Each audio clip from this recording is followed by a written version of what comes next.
Ito ay isang kwento ng pagbangon at pag-unlad. Ang bayan ng Botolan sa lalawigan ng Zambales ay isa sa mga matinding nasalanta ng pagputok ng Pinatubo. In the news, Mount Pinatubo in Botolan, Zambales is expected to erupt within 24 hours.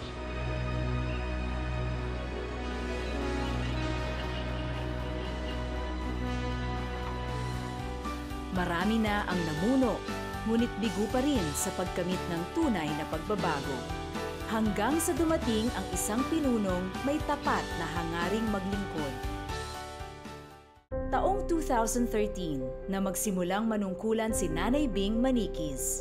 At mula noon, hindi na tumigil ang pagbuhos ng mga proyekto para sa edukasyon, kalusugan, kalikasan, ekonomiya, turismo, agrikultura, infrastruktura, at serbisyo publiko.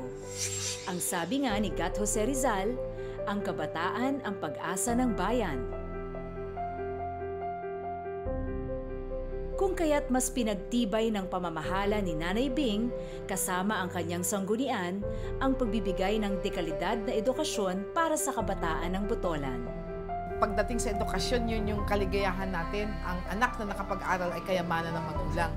Para sa akin, hindi lang kayamanan, yun yung pride ng magulang. Kaya talagang gusto ko mapaaral natin ang bawat Botolenyo na nagnanais mag-aral. At talagang 100% ang scholarship natin. Botolan Community College at saka Lyceum. Nakakapag-aral na yung mga bata namin. Nung araw, ang scholars nasa 250 lang. Ngayon, ang scholars namin, mahigit 1,600 students. Yung pong programa na dapat po ay maibigay sa amin ay tunay po naming natatamasa. Nung first year pa nga lang po ako, scholar na po ako, full scholarship po, meaning wala po akong binabayaran kahit piso po sa school po namin. Wala nang dahilan para hindi makapag-aral ang bawat kabataan ng Botolan. Naniniwala ang pamahalaang ito na ang bawat bata ay may karapatang makapag-aral. Kaya nagbukas ng mga paaralan at inayos din ang mga dati nang nakatayo para sa mga kabataang malayo sa kabayanan.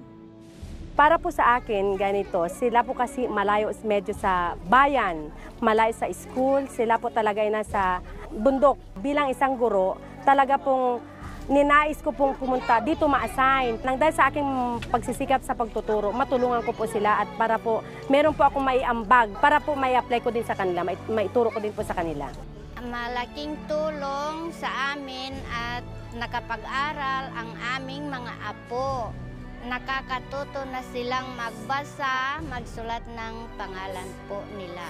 Kasi po, madam, importante talaga, madam, kasi nasa malayo kami sa bayan. Kaya importante po, madam, na palagi kaming natutulungan ni Madam Mayor. Kahit na napakaliit na bagay yung nanggagaling sa LGU, parang dito, pag dumating na sa amin, pag sa lugar namin dito, sobrang highly appreciated na siya. Sobra-sobra na yun para sa kanila. Masaya po ako pag binibigyan ako ng notebook at ballpen. May pagsulatan po. Gusto kong maging teacher po para po makatulong sa mga bata. Ibinibigay din ang kanilang mga pangangailangan sa pag-aaral, katulad na lang ng mga notebooks, lapis, laptop at iba pang kagamitan. At hindi lang mga bata ang nabibiyayaan ng pagkakataong matuto, pati na rin ang kanilang mga magulang. Ang malusog na pamayanan ay patunay ng isang maunlad na bayan. Sa loob ng maikling panahon ng panunungkulan, isang modernong pagamutan ang agad na naitayo para sa mga Botolenyo. The biggest accomplishment of Mayor Bing is the establishment of the Kainamayan Primary Hospital. Just to be a clinic and has not been functioning as it should be.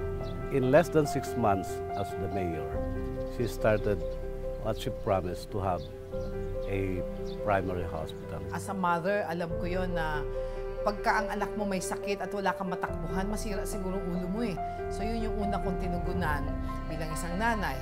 Kaya nagkaroon kami ng sarili naming primary hospital at napakaganda, malinis, mababait ang aming mga hospital staff at maganda yung serbisyo.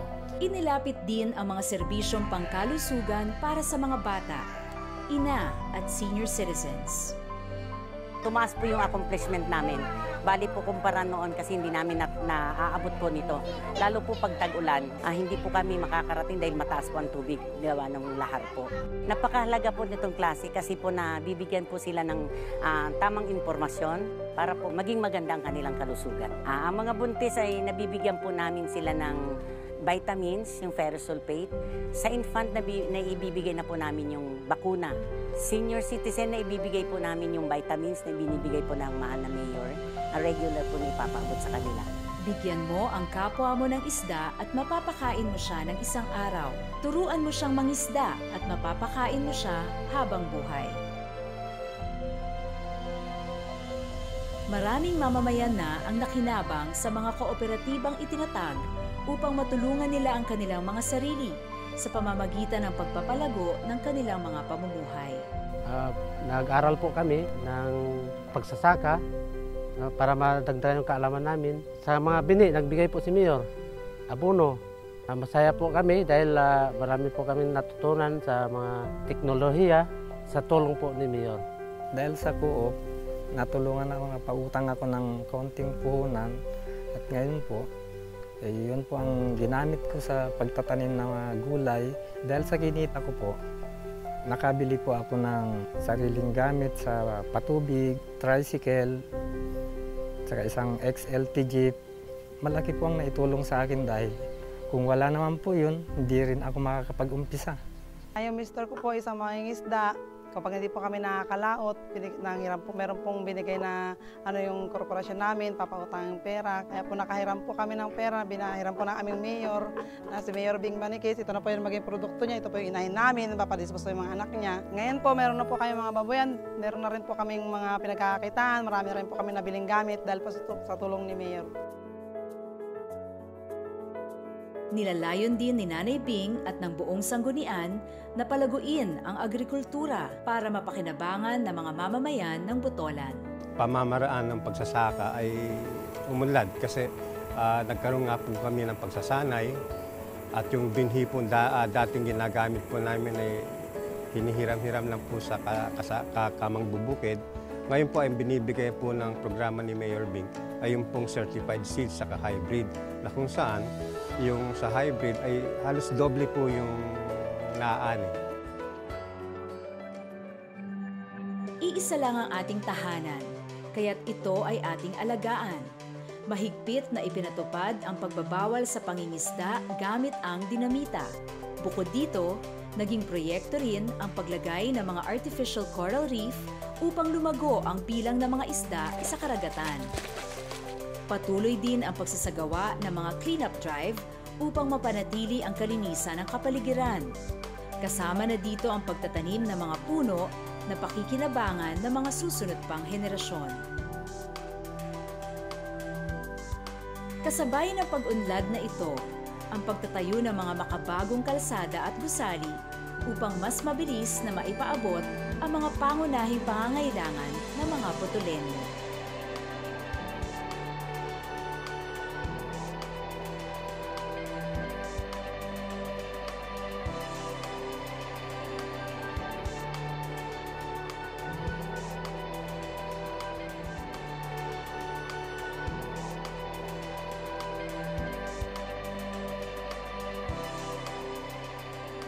Ito po ang tila bangka na madalas bahayin sa mga bagyo. Kaya nung maupo si Mayor, laging maayos na ang takbo ng tubig. Hindi na kami binabaha.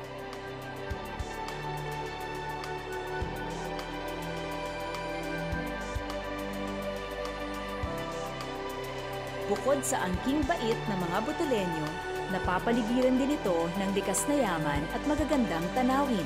Ito ay patuloy na dinarayo ng mga turista mula sa malalayo at karatig pook.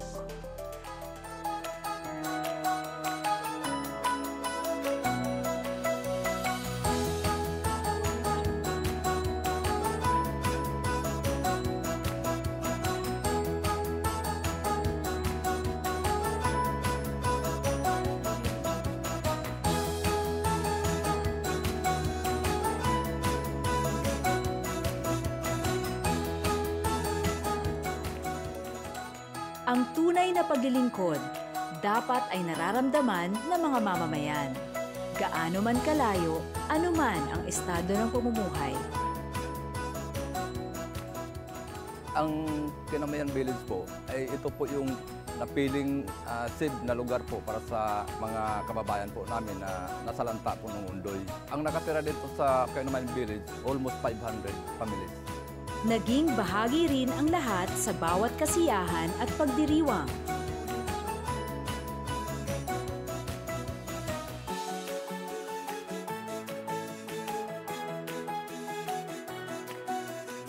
Nalaman ko po na may pakarera po si Madam Bing.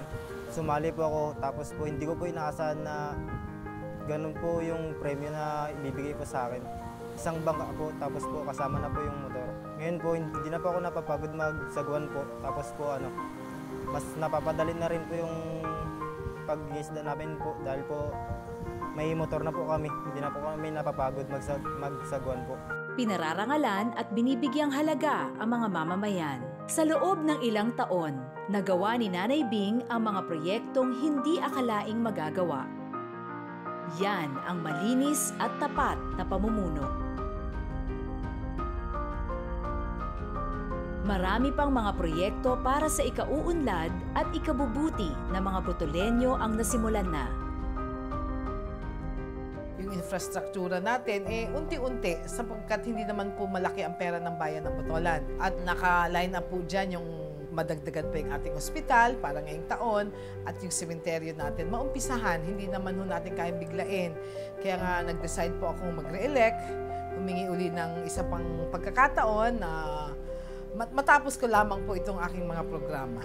Hakaukabanuwa ko po, anti ko po de, harapan mo yo, pakikwa po nin tambay para po hapag nin humunay panahon. Makaasa ka po, anti ko po de yan, pagsuporta para po banuan ng Botolan.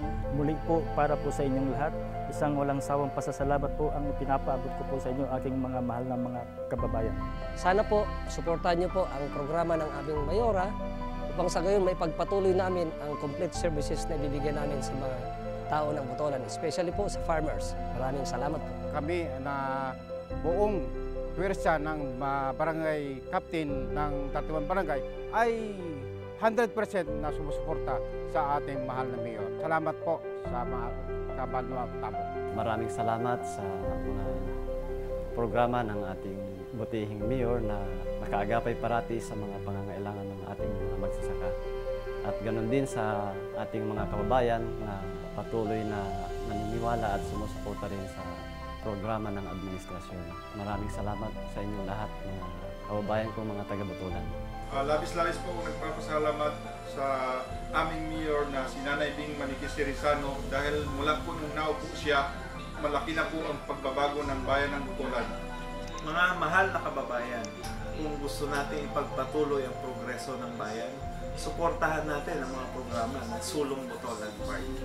Siyempre, sa Sulong Zambales pa rin kami sa pamumuno po ng ating mahal na Governor Jun Evdane.